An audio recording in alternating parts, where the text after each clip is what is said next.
ডাকসু নির্বাচনের প্রচারণার তৃতীয় দিন আজ। সেখানকার খবর জানাতে সরাসরি যুক্ত হচ্ছেন সহকর্মী আলিমুজ্জামান সাফওয়ান। প্রার্থীরা প্রচারে নেমেছেন কিনা এবং ক্যাম্পাসের এখনকার চিত্র কেমন দেখছেন আমাদেরকে জানাবেন। মনি, এই মুহূর্তে আমরা ঢাকা বিশ্ববিদ্যালয়ে আছি এবং আজকে আনুষ্ঠানিক যে প্রচারণা সেই প্রচারণার তৃতীয় দিন চলছে। তো সকাল থেকেই আমরা স্বতন্ত্র প্রার্থী এবং যারা প্যানেলের বিভিন্ন প্রার্থী রয়েছেন তারা কিন্তু প্রচারণার ইতিমধ্যে তারা শুরু করে দিয়েছেন এবং আপনারা জানেন যে প্রচারণার সময়কাল সকাল 10টা থেকে রাত 10টা পর্যন্ত নির্ধারণ করে দিয়েছে বিশ্ববিদ্যালয়। এ নিয়ে গতকাল রাতে একটি সংবাদ সম্মেলন করেছেন স্বতন্ত্র প্রার্থী ভিপি প্রার্থী উমামা ফাতেমা। তিনি যেটি জানিয়েছে যে শিক্ষার্থীরা এই সময়টুকুতে তারা খুব বেশি ব্যস্ত থাকায় তারা প্রচারণায় অংশ নিতে পারে না।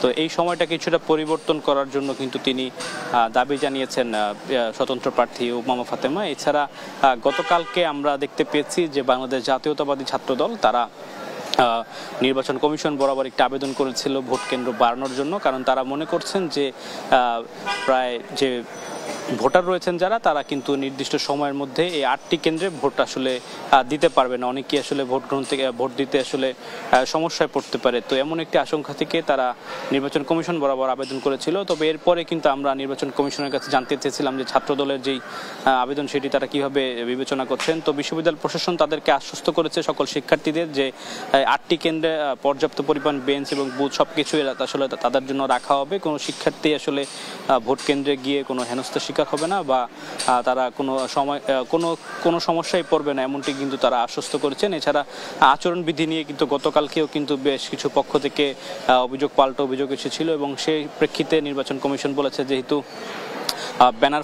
ব্যানার ফেস্টুন টানানোর বিষয়টা কিছুটা অস্পষ্ট ছিল, তাই তারা গতকালকে যারা আচরণবিধি লঙ্ঘন করেছেন অনেকে স্বতন্ত্র শিক্ষার্থী প্লাস বিভিন্ন প্যানেলের প্রার্থীরা কিন্তু ক্যাম্পাস এলাকায় তারা ব্যানার ফেস্টুন টাঙিয়েছিল। তো সেগুলো কিন্তু বিশ্ববিদ্যালয় প্রশাসন গতকালকে নিজ উদ্যোগে কিন্তু তারা সেগুলো সরিয়ে ফেলেছে, নামিয়ে নিয়েছে এবং সন্ধ্যায় তাদের যে আনুষ্ঠানিক সংবাদ সম্মেলন সেখানে তারা বলছে যে গতকাল সেগুলো বিশ্ববিদ্যালয় প্রশাসন অপসারণ করেছে, কিন্তু এরপরে যদি কেউ আবার আচরণবিধি লঙ্ঘন করে সেই ক্ষেত্রে কিন্তু ব্যবস্থায় যাবে বিশ্ববিদ্যালয় প্রশাসন। তো আজকে আমরা আশা করছি কিছুক্ষণের মধ্যে আবারও উৎসবমুখর পরিবেশে শিক্ষার্থীরা ক্যাম্পাস তাদের প্রচারণা চালাবে। তো আমার কাছে এখন পর্যন্ত ঢাকা বিশ্ববিদ্যালয় এলাকা থেকে এই ছিল সর্বশেষ।